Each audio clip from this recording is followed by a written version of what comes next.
So that's why the notification which was supposed to come from T2 to T1 that my shutdown is successfully done, you can proceed ahead, this notification never comes. Hi all, this is me Karan.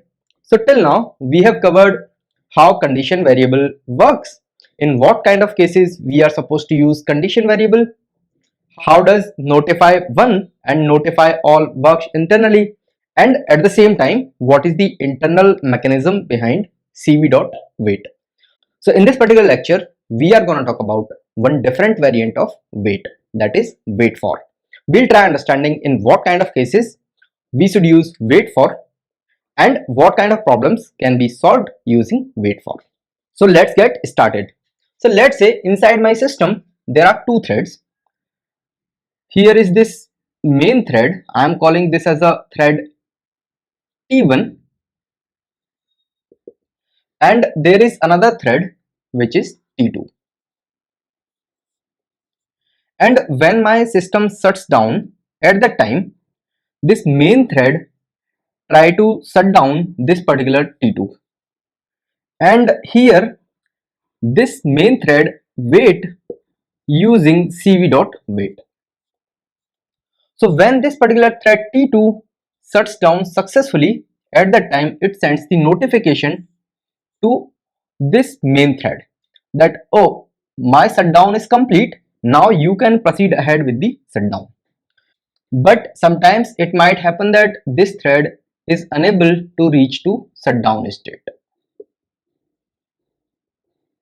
So this thread never reaches in the shutdown state.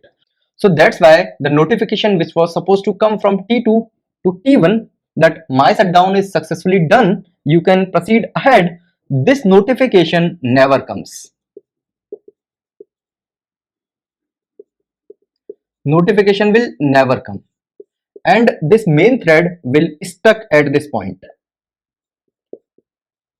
waiting for the notification from T2, and so my application will never reach to shutdown state.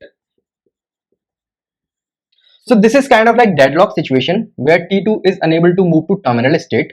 So that's why T1 is stuck waiting for the notification from T2. So my system is unable to reach to shutdown state. So to handle this kind of situation, we use the special variant of condition variable, that is cv.wait for. So in this variant, this main thread will wait for some duration for the notification from T2. So if the notification does not come within this duration, then timeout will happen.